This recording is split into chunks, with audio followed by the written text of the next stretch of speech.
You are already awake, but the sun has not yet risen, staring into the darkness because sleep never came, not even for a moment.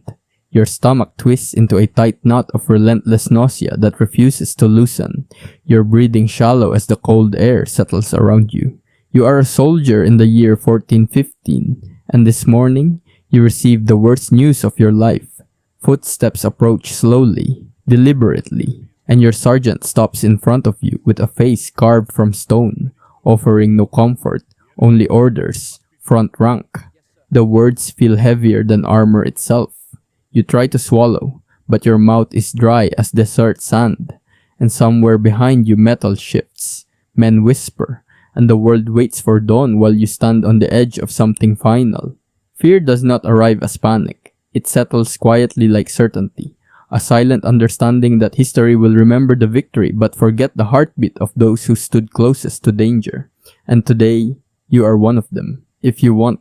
Immersive stories that place you inside the moments history almost erased. Make sure you subscribe and join the journey, because this story is only just beginning. History does not always arrive with noise. Sometimes it moves quietly, slipping into the world without announcement, carried by cold air and restless anticipation. And if you could step backward through time and find yourself standing in the front line of a medieval battlefield, you would notice first not the clash or chaos but the waiting, the strange stillness that exists just before everything changes, the way mist clings low to the ground as if hiding what is about to happen. And you would realize quickly that nothing feels heroic or cinematic, only heavy and uncertain, because you are no longer an observer, reading history safely from a distance, but a person standing among others whose breathing you can hear, whose anxiety is almost tangible, whose presence reminds you that most people here are not legends or trained warriors but ordinary individuals pulled into extraordinary circumstances. Farmers and craftsmen and young men barely old enough to understand what they have agreed to, holding equipment that suddenly feels heavier than expected, feeling the slow ache in their shoulders before anything has even begun. And already you sense that survival here is not about bravery alone, but about enduring pressure that builds quietly and relentlessly as the sky grows lighter and the shapes of another distant line begin to emerge through the haze. A reminder that the people facing you are just as human, just as uncertain, just as caught in a moment larger than themselves. And this realization creates a strange tension because stories often frame battles as contests between heroes and villains. But reality feels more like two groups of nervous strangers waiting for a signal they cannot control. And waiting, strangely, becomes one of the hardest parts, because anticipation stretches time into something almost unbearable, each minute passing slower than the last as thoughts begin to race, and imagination fills the silence with possibilities. And you notice small details that seem insignificant but suddenly matter intensely. The sound of leather straps shifting, the quiet muttering of someone nearby repeating a prayer, the way a shield presses against your arm and makes your muscles tremble from effort alone. And you try to steady your breathing, but it refuses to slow. And somewhere behind you, someone laughs too loudly, a nervous sound that echoes briefly before fading. And then there comes a moment when the stillness fractures, a horn or drum or shouted command cutting through the air like a blade. And before your mind fully understands, your body begins to move because everyone else is moving. The line stepping forward not with perfect coordination, but with uneven rhythm, some too fast, some too slow. And immediately the idea of organized strategy begins to dissolve because from the ground level, everything feels messy and unpredictable, your heart beating louder than the surrounding noise, your attention pulled in multiple directions at once, as voices overlap and instructions blur together, and confusion arrives faster than fear, making it difficult to focus on anything except staying upright and keeping pace with the people beside you.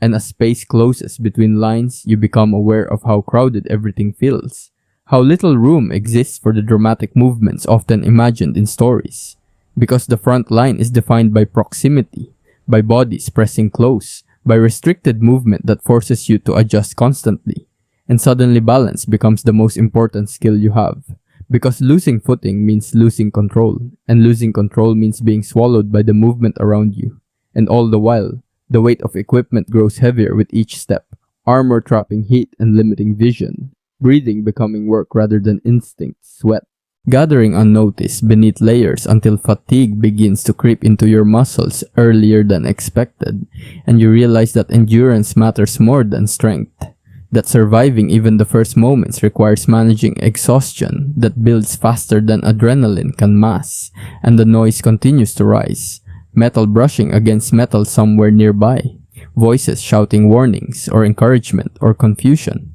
and your brain struggles to process the overload because humans are not naturally designed to handle so many simultaneous signals, and this sensory pressure creates a psychological breaking point that many people reach quickly, not because they lack courage, but because the environment itself overwhelms the senses, and you see how some individuals hesitate while others surge forward too quickly, each reaction spreading through the group like a ripple, demonstrating how fragile collective confidence truly is, because the front line is not just a physical space but a psychological network where emotion moves faster than reason, and a single moment of uncertainty can change the behavior of dozens. And suddenly you understand that survival here depends on group stability as much as personal skill.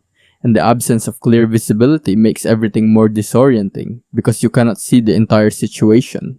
Only fragments, shadows, and movements that your mind must interpret rapidly, often incorrectly, leading to reactions based on perception rather than reality.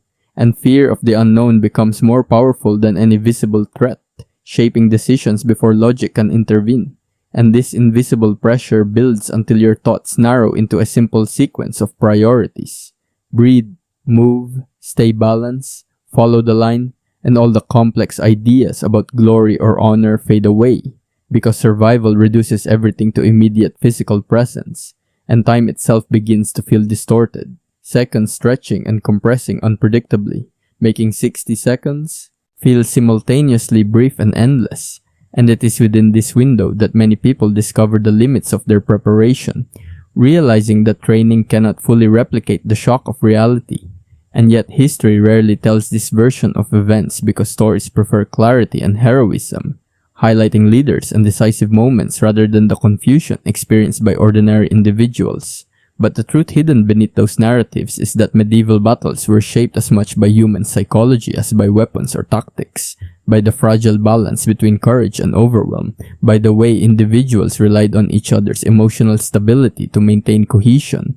And in rare cases, some people describe reaching a strange calm after the initial shock, a moment when awareness sharpened and movements became more deliberate, as if the mind finally adapted to the environment.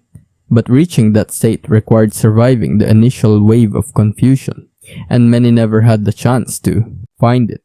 And this is why imagining yourself in the front line reveals something deeply unsettling, because it forces you to confront not just the physical challenge, but the psychological reality of being placed inside an uncontrollable situation surrounded by uncertainty, where survival depends on navigating chaos rather than conquering it. And as you stand there in your imagination, hearing the sounds, feeling the pressure, sensing the shifting energy of the group around you, you begin to understand that the people who lived through these moments were not fundamentally different from you. They simply existed in a world where circumstances demanded adaptation beyond ordinary limits. And perhaps the most unsettling realization is that history's distance creates an illusion of simplicity that disappears the moment you step into the scene yourself, because suddenly everything becomes complex and unpredictable, and the question is no longer whether you would be brave or strong, but whether you could maintain clarity when clarity itself feels impossible, whether you could stay steady when the ground beneath you feels uncertain, and whether 60 seconds would be enough time for your instincts to adapt before overwhelm takes hold. Because in the end, survival on the medieval front line was not a story about heroic invincibility, but about human fragility, meeting relentless pressure. And once you truly understand that, the past stops feeling distant and begins to feel uncomfortably close, as if history is no longer a story told about others, but a mirror, reflecting what any human might experience when placed at the edge of uncertainty.